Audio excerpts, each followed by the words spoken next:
ఖగోళ అద్భుతంగా భావించే సంపూర్ణ చంద్రగ్రహణం కొనసాగుతోంది. శాస్త్రవేత్తలకే కాదు సామాన్యులకు ఇది అద్భుత దృశ్యమే. ఇవాల్టి చంద్రగ్రహణాన్ని బ్లడ్ మూన్ అంటారు. మన దేశ కాలమానం ప్రకారం మధ్యాహ్నం 3:21 చంద్రగ్రహణం ప్రారంభమైంది. సాయంత్రం 6:28 వరకు గ్రహణం ఉంటుంది. గ్రహణ సమయం మొత్తం 3:27 కొనసాగనుంది. భారత్ సహా ఆసియా, ఆస్ట్రేలియా, ఉత్తర దక్షిణ అమెరికా, పసిఫిక్ మహాసముద్రం ప్రాంతాల్లో బ్లడ్ మూన్ స్పష్టంగా కనిపిస్తుంది. మన దేశంలో కోల్కతా, గౌహతి, తూర్పు ప్రాంతాలలోని నగరాల్లో ఎర్రటి సంపూర్ణ చంద్రగ్రహణం పూర్తి స్థాయిలో కనిపిస్తుంది. హైదరాబాద్, ఢిల్లీ, ముంబై లాంటి నగరాల్లో పాక్షికంగా గ్రహణం చివరి దశలో కనిపిస్తుంది. సూర్యుడికి చంద్రుడికి మధ్యలో భూమి వచ్చినప్పుడు, భూమి నీడ చంద్రుడిపై పూర్తిగా కమ్మేసినప్పుడు సూర్యరశ్మి నేరుగా చంద్రుడిపై పడదు. భూ వాతావరణం నుంచి ప్రయాణించే సూర్యకాంతిలోని ఎరుపు రంగు కిరణాలు అక్కడ చంద్రుడిపై పడి ప్రతిబింబిస్తాయి. దీంతో చంద్రుడు ముదురు ఎరుపు రంగులో కనిపిస్తాడు. దీన్నే బ్లడ్ మూన్ అంటారు. ఈ ఏడాదిలో హోలీ పండుగ రోజే ఈ సంపూర్ణ చంద్రగ్రహణం రావడంతో దీనికి ఆధ్యాత్మికంగా కూడా ఓ ప్రాముఖ్యత ఏర్పడింది.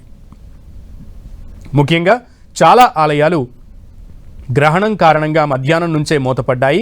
రాత్రి 8 గంటల తర్వాత గ్రహణం ముగిశాక సంప్రోక్షణ చేసి ఆలయాలను తిరిగి తెరుస్తారు. గ్రహణ సమయంలో కొన్ని ఆహార పానీయ నియమాలను పాటిస్తారు.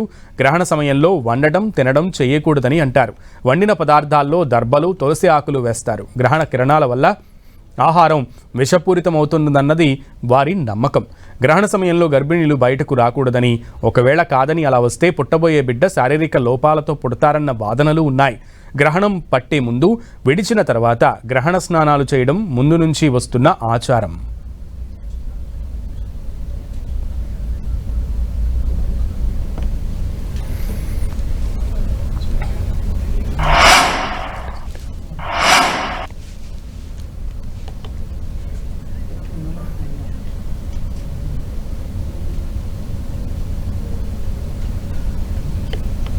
ఖగోళ అద్భుతంగా భావించే సంపూర్ణ చంద్రగ్రహణం కొనసాగుతోంది.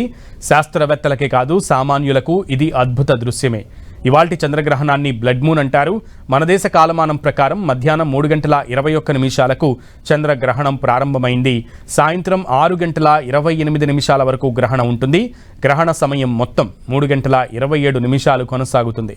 భారత్ సహా ఆసియా, ఆస్ట్రేలియా, ఉత్తర దక్షిణ అమెరికా, పసిఫిక్ మహాసముద్రం ప్రాంతాల్లో బ్లడ్ మూన్ స్పష్టంగా కనిపిస్తుంది. మన దేశంలో కోల్కతా, గౌహతి, తూర్పు ప్రాంతాలలోని నగరాల్లో ఎర్రటి సంపూర్ణ చంద్రగ్రహణం పూర్తి స్థాయిలో కనిపిస్తుంది. హైదరాబాద్, ఢిల్లీ, ముంబై లాంటి నగరాల్లో పాక్షికంగా గ్రహణం చివరి దశలో కనిపిస్తుంది.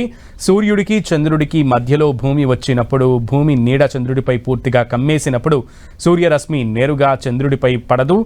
భూ వాతావరణం నుంచి ప్రయాణించే సూర్యకాంతిలోని ఎరుపు రంగు కిరణాలు చంద్రుడిపై పడి ప్రతిబింబిస్తాయి. దీంతో చంద్రుడు ముదురు ఎరుపు రంగులో కనిపిస్తాడు. దీన్నే బ్లడ్ మూన్ అంటారు. ఈ ఏడాదిలో హోలీ పండుగ రోజే ఈ సంపూర్ణ చంద్రగ్రహణం రావడంతో దీనికి ఆధ్యాత్మికంగా కూడా ఓ ప్రాముఖ్యత ఏర్పడింది. చాలా ఆలయాలు గ్రహణం కారణంగా మధ్యాహ్నం నుంచే మూతపడ్డాయి. రాత్రి 8 గంటల తర్వాత గ్రహణం ముగిశాక సంప్రోక్షణ చేసి ఆలయాలను తిరిగి తెరుస్తారు. గ్రహణ సమయంలో కొన్ని ఆహార పానీయ నియమాలను పాటిస్తూ ఉంటారు. గ్రహణ సమయంలో వండడం, తినడం చేయకూడదని అంటారు. వండిన పదార్థాల్లో దర్భలు, తులసాకులు వేస్తారు.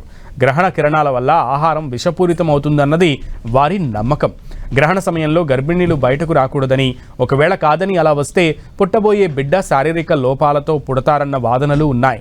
గ్రహణం పట్టే ముందు, విడిచిన తర్వాత గ్రహణ స్నానాలు చేయడం ముందు నుంచి వస్తున్న ఆచారం.